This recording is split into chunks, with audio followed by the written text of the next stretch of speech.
Good morning, good afternoon. Welcome to this webinar series, Learn from Your Peers, featuring Professor Daniele Sepe from the University Federal Fluminense, Brazil, entitled the Capes-Humboldt Fellowship.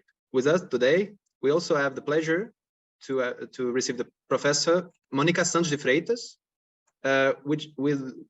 Professor Monica will do a short presentation of also the Humboldt Fellowship. This event is part of a series organized by the Association of European Researchers in Brazil, aiming at sharing experiences applying to European Union Brazil goals.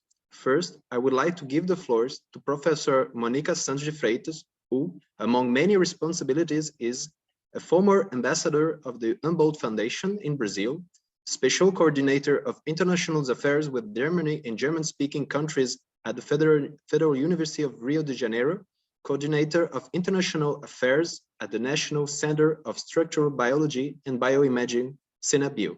So thank you. Good morning for everyone. So it's a pleasure to be here. So as Miguel told you, so I'm former ambassador scientist. I'm not anymore ambassador scientist, but as Humboldtian, it's a pleasure to talk to you about the opportunities that Alexander von Humboldt Foundation provides to Brazilians. So today I will just show you a few slides about the program, and afterwards I can tell you a little bit about my experience if it's necessary, if you wanna. And so now I'm in Germany, really getting some opportunities from Alexander von Humboldt, and I can talk to you about this later. So the Capes-Humboldt Research Fellowship is a great opportunity for all Brazilians. And as you can see here, so Alexander von Humboldt sponsors people, not projects. This is quite interesting because you can apply, so based on your curriculum, and so your career will be the most important thing in your application. So you can decide about the host that you have, so your collaborative partner in Germany, and Alexander von Humboldt and CAPES provide you 2 calls per year. And here we have the next one. So we have the next application that will be from June and November. So in this application, you can get this information at CAPES web page, but you need to apply for both in Brazil and also in Germany. So this is like at the same time. You cannot have the application to be allowed only if you apply just in Brazil or in Germany. The evaluation and the decision will take by an independent selection committee in Brazil and also in Germany. So far, we have 203 Capes-Humboldt Research Fellowship granted by this cooperation between CAPES and Humboldt. And more or less, you can think about that this procedure to get the evaluation will take more or less 5 months after the deadline of application. So if you need more information, I suggest you to go to CAPES website to see more details about the application. Here I have only a few examples how important was this cooperation between CAPES and Humboldt when I applied. It was before Capes-Humboldt cooperation, and it was really few people receiving the fellowship. And nowadays we have more people knowing about this kind of research fellowship. And so you can see in green one, the number of applications over the years. And so in 2013 was, so the initial, that was the period that was started, the cooperation between CAPES and Humboldt. And you can see that the number increased a lot. In 2017, we had more than 200 people applying. So the number of granted application is not so high.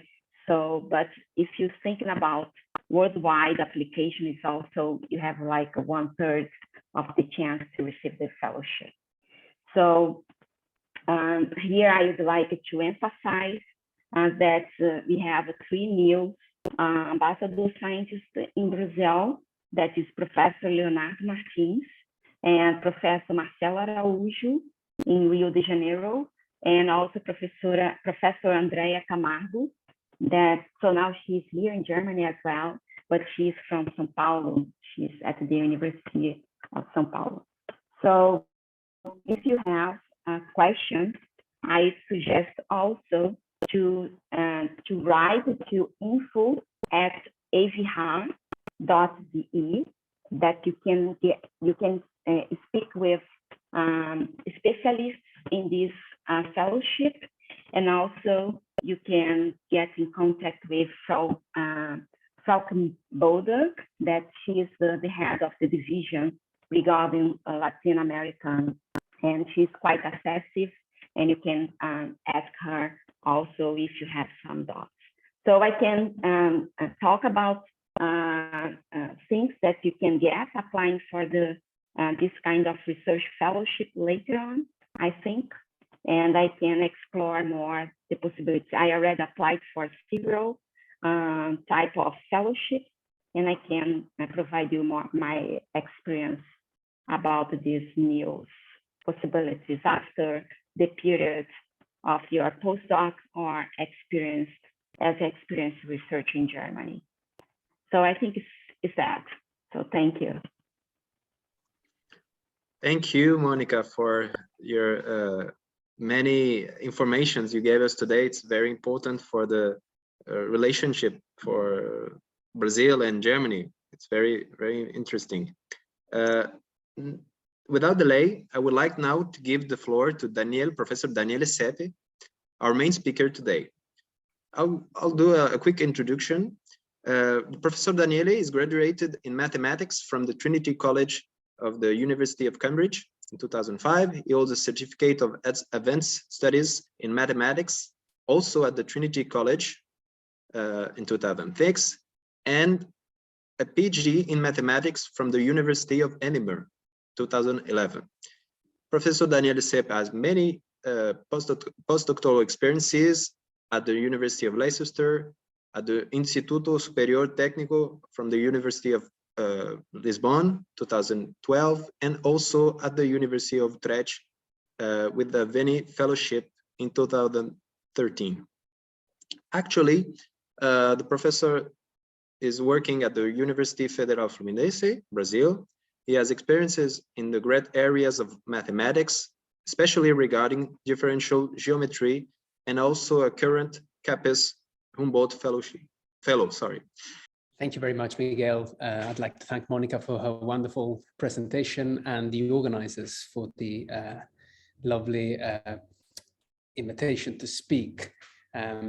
So I've now just shared my screen. So the aim of this presentation is to give you an overview of the specifics of the call and a few tips, ideas, comments that I have that are based on my experience, both as someone who applied and was lucky enough to get it, but also as someone who has been a referee for similar things. Okay, so before I start, let me mention that I hold at the moment a Capes Alexander von Humboldt Fellowship, and I have one for experienced researchers, and the grant that I have is for 18 months. And I've already spent 6 months in Cologne, and next year I will spend a year again in Cologne. Okay, so I've structured my presentation on separating, the what, the when, the how, the why, and so forth. So what is this call? It's a cooperation between 2 funding agencies, one Brazilian, Capes, and the other one German, the Alexander von Humboldt Foundation, which I refer to as the AvH Foundation. These are personal fellowships, and as Monica mentioned in her presentation, these are awarded to specific individuals. There are 2 types of fellowships. One that is aimed at younger researchers. I will go into the details of what it means to be young for this call. And these are postdoctoral fellowships. and one for more experienced researchers like the one that I have. Okay, so the fellowship for postdoctoral researchers can last between 6 and 24 months, whereas the one for experienced researchers can last between 6 and 18 months. And unlike the postdoctoral fellowship, the one for experienced researchers can be broken into more periods, up to 3, if I'm not mistaken. And the, well, what does this fellowship give you? It gives you financial support. Okay, so it pays your stipends, it pays your salary every month. There are costs. So, and as far as I understand, the stipend is for postdocs 2,500 euros, and for experienced researchers 3,000. There are research costs that come with the fellowship. So you get extra money through the host institution. Humanities and social sciences get 500 euros per month, and natural sciences and engineering get 800 euros per month. And these are meant to support your research by buying equipment or travel, the sort of thing that's literature, books, the sort of things that you'd expect. And then there are other things. So for instance, your trip to Germany and back is paid, well, is covered. There is an amount, a fixed amount that you can use towards that. There are some costs. So the fellowship shoulders the part of the cost of the health insurance, and you can apply for a language course, which I strongly recommend. And this is supported by the Humboldt, well, the fellowship. You can travel with your family, and there is support for your family as well. Now, so who can apply? Okay, so in general, you need to have a doctorate that is valid in Brazil. That means that if you obtain your doctorate in another country and you comply with the other requirements, you have to have it revalidated by a Brazilian university. Okay, so this is important. And I'll come back to this when I tell you a bit more about how to apply in some sense. Anyone who is a Brazilian national or has permanent resident status in Brazil can apply. Okay, and if you are German, if you happen to be German, you have to comply with some extra rules, but essentially you have these extra rules are specified in the call, and you can take a look at that. Depending on the field in which you work, you need to have a good knowledge of German or English. German is required mostly if you work with German-specific subjects. So for instance, if you study German law, it may be expected that you know some German. I didn't know any German when I applied. I am a mathematician. So it's okay, you can prove your knowledge of English by standard means. And you have to have someone in Germany who's willing to have you as a guest. Okay, and I will come back to this, but as Monica mentioned, you're free to choose whomever you want. Okay, so this is a big, big plus. And then there are some specific requirements, and these have to do with the difference between the postdoctoral and the experienced researcher fellowship. Postdoctoral fellowships are intended for younger academics, so people who have received their degree at most 4 years from the end of the core. And the experienced researchers can apply only if they've received their PhD at least 4 years from the end of the core until 12 years. Okay. So now this was all very formal, and let me try and go into the why you'd want to apply for something like this. Okay. So, and I've separated the reasons into 2 categories, thinking about careers now and then, if you wish. So in the short term, well, maybe you have collaborations in Germany, or maybe you've always wanted to work with someone who's based at a German institution. Okay. Now, this is very important because so you can have the opportunity to work in an environment. My experience has been excellent. The working conditions are very, very good, at least at the university where I've been hosted, the University of Cologne. But in general, my understanding is that at most, if not all German institutions, you have a lot of freedom to pursue your research. You can get to know a different type of academia. So maybe you've grown within the Brazilian system and you're curious about German academia. I'll come back to that, so you can learn its advantages and disadvantages. And then maybe, by being there, there will be further opportunities. This is a personal fellowship, but eventually you may meet someone who's interested in studying under your supervision, or maybe a new collaborator, and so on. And the second item that I'd like to emphasize is the fact that this gives you international visibility. So it is something good to have on your curriculum. So the fact that you've been awarded a grant selected by international panelists is something that counts very positively towards your degree. Being in the heart of Europe is something that allows you more easily to participate in conferences, visit fellow scientists, and so forth. And within Germany, this fellowship is very, very highly regarded, and I would say even internationally. Okay. And lastly, and this is very important for both postdoctoral and experienced researchers, it boosts your CV. So if you're a postdoctoral researcher, you're thinking in the medium term to try and get a position here in Brazil or elsewhere, and this is good. It's good to get time as a postdoctoral researcher in an institution different from the one where you did your PhD. Here if you apply for a concurso here in Brazil, this is seen generally with very positive eyes. And if you are an experienced researcher, maybe you're looking for that next step to consolidate your career here in Brazil, to cement your place as a leader in your area. And this is a sort of recognition that comes from having been selected again by an international panel. Okay. And furthermore, at the moment, if you're based in Brazil, possibilities for a postdoc or something like a sabbatical year are limited in terms of what you can apply for. So this is a great opportunity because there aren't many other opportunities out there that I'm aware of. Maybe I don't know all of them. And lastly, I didn't include this here, but you can also discover Germany, which is something that I went there at a time when the pandemic was still in full flow, but you can discover life in Germany and, for instance, learn German and so forth. Now, in the medium to long term, this helps you establish, and it helps establishing a scientific bridge between Brazil and Germany. Germany's one of the academic powerhouses of the world.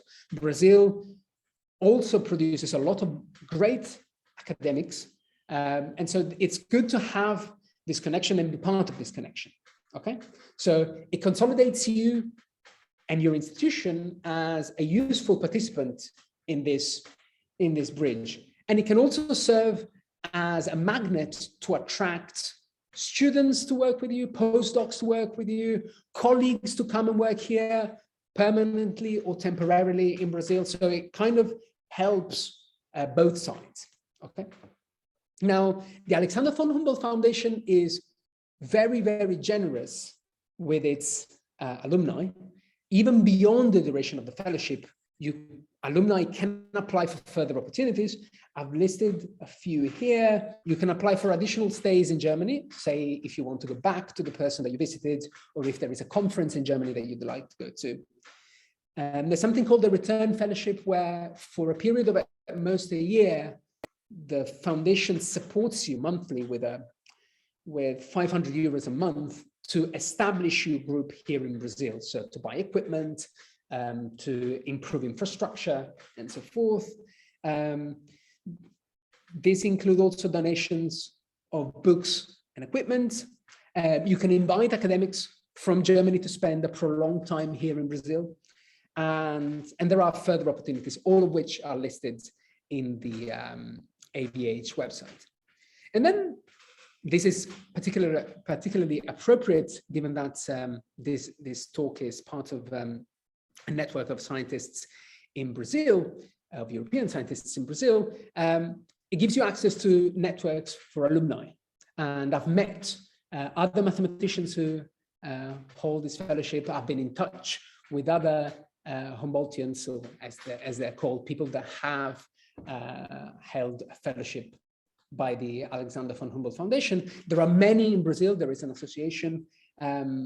You're part of a worldwide network, and there can be subject-specific ones. So, for instance, with the other mathematicians, we're starting a sort of a very specific network of previous holders and current holders of the Alexander von Humboldt Fellowship. Okay, so as to the how, well, Monica mentioned a few things in her presentation, but it doesn't hurt to repeat them. You have to apply to both Capes and the Alexander von Humboldt Foundation.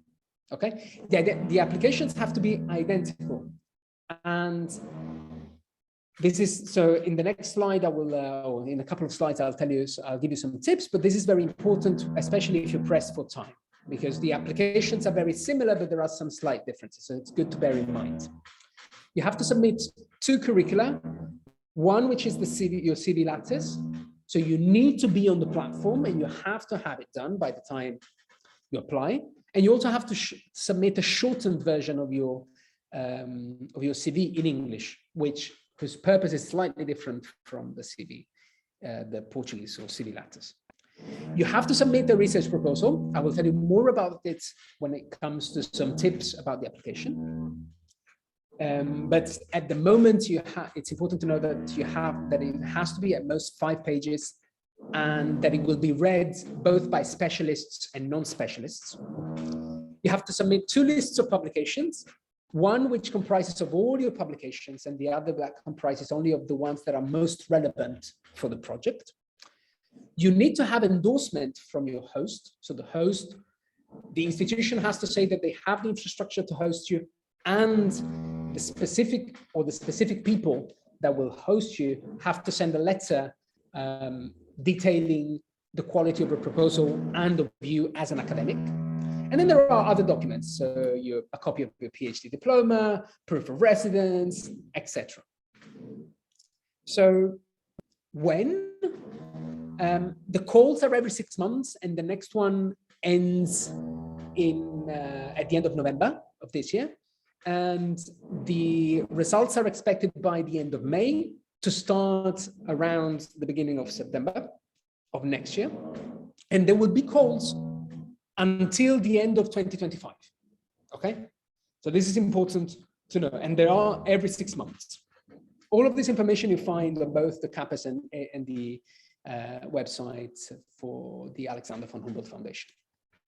Now on to something more personal, which are some tips. Okay, because now I've given you a sort of very formal introduction. Let me tell you something that I've learned through applying for this and other things. Time. Applications always take a lot longer than you expect. Okay, it is good that this call is open for a long time. So it's open now and it ends in November. So it gives you plenty of time to structure your application. Okay. If you have an ongoing collaboration with a German colleague, that's fine. You can get in touch with them and say, hey, I'd like to come and visit you with this application and with this fellowship. Would you be interested? Now, as I said, Humboldt fellowships are highly regarded in Germany, and it's good for someone there to be a host. So there is an incentive on their side.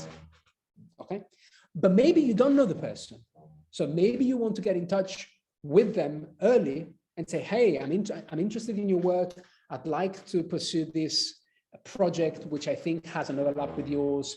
Can we discuss this? So you see that I've mentioned here to get in touch with your prospective host early on to get a working relationship, because this person will actually write what is, for all intents and purposes, a reference letter for you to be submitted to the foundation. Okay. Now, you can also take this time to understand whether this fellowship is the right fit for you at this time of your career. Maybe you're on the brink of getting a very nice result, and maybe you want to wait an extra 6 months. Okay, maybe you don't want to do it now, or maybe this is your last chance saloon to apply as an experienced researcher, and you believe that your CV is strong enough, so you can do it now. Now, I know Monica mentioned that the Humboldt Foundation sponsors people, not projects, but the research proposal is an integral part of your assessment as a researcher. And you have to be aware of the fact that this is read by all sorts of people. So as a mathematician, I'm a pure mathematician. So presumably my research proposal was read, or at least the introduction was read by people who are not scientists, natural scientists, okay? There may have been a historian on the panel.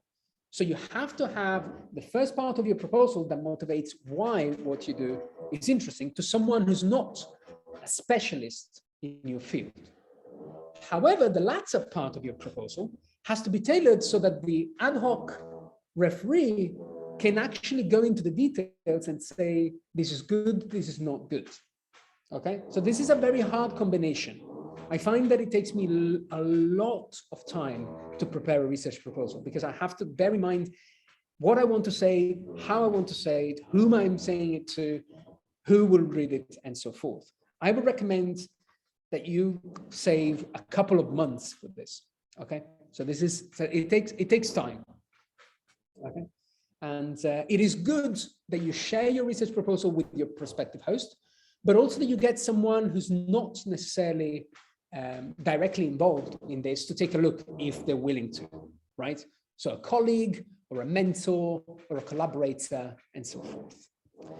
Now, also, there are bureaucratic documents. So first and foremost, the revalidation of your PhD diploma. This may take time. So if you're interested in this, the first thing that you should do, if you don't have your diploma validated, is to try and get your diploma validated.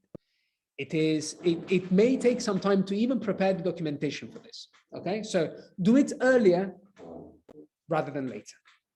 And the advantage is that in many cases, you'll see that there are still many calls available. So even if you don't make this one, you can probably make the next one. And then there are other considerations. So if you have a family, the foundation supports your stay by supplying you with extra money for your spouse and children under certain circumstances. But traveling with your family is always more complicated than traveling alone, okay? And Germany, like any other country, has its own idiosyncrasies with respect to the way in which society is organized. So I've known of good and bad stories in terms of finding the necessary support for children in Germany. This is independent of the foundation. This is just the fact that you go to Germany, you have to find kindergarten for your kids or a school for your kids, and this may take time. So it's just something that you have to bear in mind. It's part of the preparation. Germany as a country, again, maybe you're Brazilian and you've spent most of your time in Brazil. Life in Germany is different. I mean, right now it's quite hot, but in general it isn't. It is quite cold, in fact. And getting used to academia in Germany can be, you know, it is a challenge because it's different from the way in which it works, academia works here. So you have to be aware of these challenges that may come your way. Another thing, and I've tried to stress it along the way, is depending on where you go, there may not be a lot of people that speak English. Okay, within the university, of course they will, but to live in a small town in the middle of Germany with no German can be complicated. So you may wish to learn German. And in fact, I started learning German for this. And once I could say a few words, I found that my life there was a lot better. Everyone was a lot friendlier because I simply tried to speak the local language. Okay. So to conclude, here are the links for the program, both on the CAPES and the AvH website. And I will thank you very much for your attention, and I'll be happy to answer any questions that there may be. Thank you so much, Daniele, for all your inputs you gave us today in this great presentation. In my opinion, this was very clear, and this is very insightful for all the people interested in the Capes-Humboldt Fellowship. Now is the part when I will start the Q&A presentation, and Charlotte will help me in this task. So if there is some questions, you can put them directly in the chat. We have a question. Thanks a lot for the presentations, very comprehensive, both of you, and very clear. Daniele, we have a question for you. How to deal with the Brazilian university to be allowed it to go to Germany and to be, I mean, how did you negotiate your going away?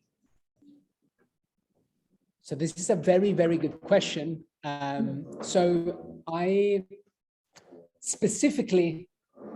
had been vice head of department for 2 years prior to this. So in some sense, I had carried some of the administrative duties that one would expect from someone at the institution. It is good to mention it early on. And my department is very understanding in the sense that if someone has won a grant, we tend to be very understanding of this. I think it's a good idea to talk very clearly, speak very clearly with departments from early on and say, hey guys, I'm interested in applying for this. This would be a great opportunity for me. Can we come to an agreement as to how I'd be able to take advantage of this opportunity and help the department at the same time? So I think, again, this is a question of time. So it's good to mention things early, to talk clear, to speak clearly with everyone involved early, and sort this out. I'll give you a very specific example. In 2021, I traveled and I decided to take on slightly more classes in the first semester than I would have had to. And that would have lessened the burden to my department in terms of teaching in the second one. So I kind of took on more responsibility earlier to be able to travel in the second semester. I hope that this addresses the question that was posed. Thanks a lot, very clear.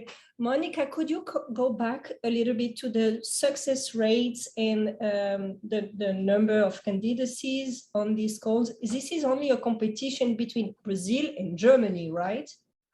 I received this graph yesterday from Alexander von Humboldt because of the meeting. So it's something that is quite impressive, I'd say, because before you can see that the numbers were really small. For instance, when I applied in 2008, I was not knowing about Alexander von Humboldt. And a friend of mine was telling me about this possibility. And this was the reason to apply for that, because before I was looking for another one in USA to go to Germany. That is a bit of complicated. And that after to have this cooperation, the program was spread around, and the people were knowing more about the possibility to apply for that.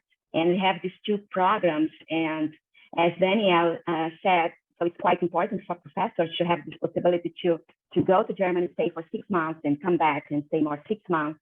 I think in this way you can convince more the department to allow you to go abroad.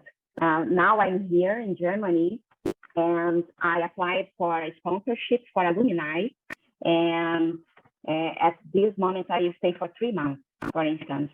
And this is quite important because when you are back in Brazil, so you can still apply. So once you are Humboldtian, you are always Humboldtian. So you can still apply for several grants from Alexander von Humboldt.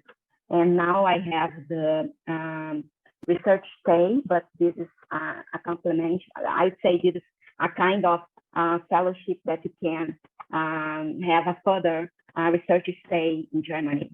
That's quite important, I'd say, to keep like the researcher from Germany and Brazil together in this cooperation.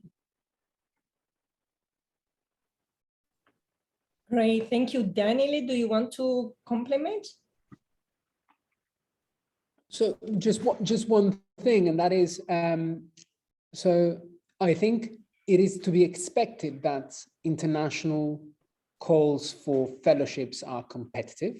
These numbers, so they oscillate between a 30% acceptance rate and a 10% acceptance rate. So you would say that on average, it's about 20% acceptance rate. These numbers seem small, but when compared to other opportunities, say with the ERC, for instance, you know, the number of successful applications tend to, so I understand that there seems to be a lot more green than orange, but numbers for other calls are much, much worse. So this is nothing to get scared about. And there is a fundamental principle, which is if you don't apply for something, you don't get it. So it is always a good idea to apply, bearing in mind, you know, the odds for and against you. So that's the very little that I had to add to that. Fully agree, people need to try to get a positive answer. But do you think, Daniele, that European researchers in Brazil have advantages at applying? Right, instead, I mean, what were the strengths of your candidacy being a European researcher who already did part of his training all over the world and as a European thinking maybe? So that's a valid. So I think this is a good question. I don't know, and I don't know if the Alexander von Humboldt Foundation has this data. I think most of the recipients of this specific fellowship are Brazilian educated. So they may not be Brazilian, but they came through the Brazilian system in some way. Maybe mathematics is an exception because we have a lot of, in the last few years, a lot of so people who weren't born in Brazil came to work here as mathematicians. So I think there are advantages that come from having had experience elsewhere. So I think it is useful to have that extra maturity of having spent time in different systems, so you can appreciate what referees are looking for, maybe a little bit better, or have a different frame of mind, so as to say. I don't think it hurts to have a more international background, regardless of whether someone is European or came through the European system and back to Brazil. So having this international visibility definitely helps. And also, presumably so I had the opportunity of winning and not winning grants given by funding agencies in various countries in Europe. So this experience also helps, both the not winning and the very few times that I actually won it. So it's I think all these things help. I hope to have answered your question, Charlotte. You have. Monica, do you want to add something? But I also have a question for you. Yes. So if you, okay, go ahead, and then I'll ask you a last question. Yes, because there is a difference between like a postdoc and experienced researcher. So what they will try to get as the difference between the candidates will be a bit different if you are young and if you are experienced. And this is quite important because, of course, if you are experienced, they expect it to have like a person, the level of professor at the university with good publications. And of course, that we have different disciplines, and this will take into consideration during the application. And we have really extensive people belonging to the committee. So it's something like that. And so just to keep this in mind, because we have like two different types of evaluations. It's not exactly the same for a young researcher that is up to 4 years after the defense of the doctorate. One thing that is quite important, there is no age limit for the application. The limitation is only regarding the time that you have obtained your PhD. And this is also important. Great, thank you. Before giving the floor to one of the attendees, I would like to ask Monica, you said once a Humboldtian, always a Humboldtian. So even if you are funded by Capes on the Brazilian side, you become a Humboldtian and get all the privileges of the association and the alumni, right? Good. Yeah, it's the same. So I didn't, because I was applying before this cooperation. It was a long time ago. But nowadays that we have like Capes-Humboldt, is still the same. Once you are Humboldtian, you are always Humboldtian. And so I'm now the vice president of the Clube Humboldt Brazil. This is alumni, I'd say, club, in which we have all Humboldtians taking part. And we also have like a Humboldtian from Capes-Humboldt. This is the same, I'd say. So if you applied before without Capes-Humboldt, and if you apply later. And there are many alumni sponsorships to apply. If you would like to keep cooperating with your host, you can apply for that. You can receive like up to 55,000 euros for 3 years to keep this cooperation, long-term cooperation. And for younger researchers, you can come back and you can apply for equipment subsidies. So you can receive up to 20,000 euros to buy equipment. You can buy books. And so there are many other kind of support from Alexander von Humboldt. For instance, I already came to Germany to take part in conferences. And it was really quite simple to apply for that. And also invited researchers from Germany to come to Brazil to present talks. And I also received, there is something that's quite important, because once you are Humboldtian, you can also be a host in Brazil. So I was in 2018, from 2018 up to 2019, a host from a German researcher that received the Fridolin Research Fellowship, that is a research fellowship for German people to come abroad. And this is also a very nice opportunity to keep this cooperation with like researchers from Germany. What a great fellowship. I would like to give the floor to Paulo Gessini, one of the European researchers in Brazil, for a question. Paulo, the floor is yours. Okay, thank you very much for Daniele for your very nice talk. Grazie. We are fellow Italians, as you can probably guess from my name. Okay, I have to say that I haven't even thought. I knew, of course, about the von Humboldt fellowships, but one thing or the other, I never got around to applying for it. Actually, I haven't done even a single postdoc sabbatical since I joined the UMB. There's always so many things to do. And actually, like earlier this year, I was basically like invited by the University of Dresden. They said, well, why don't you come and everything, you know, because I was an external for a PhD candidate that they had. And I mean, the thesis, I was nearly crying when I read it, because I was sort of considered like the hero, the guy that started this research in the world, the first one. I mean, I was cited all over this.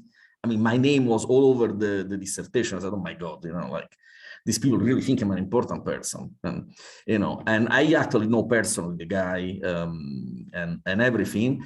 I said, yeah, apply. And then I looked at it and I said, okay, I'm too old.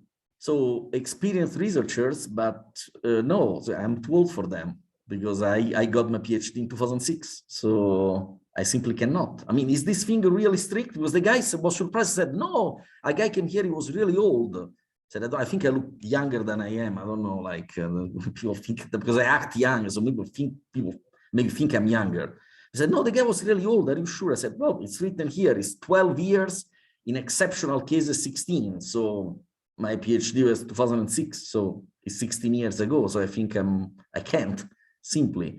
So, I mean, this is really, I mean, I guess it is, because when they write these things, I mean, these things are quite bureaucratic. So if they write 12 years, it is 12 years. I don't think they can open exceptions. So I think I simply cannot, right?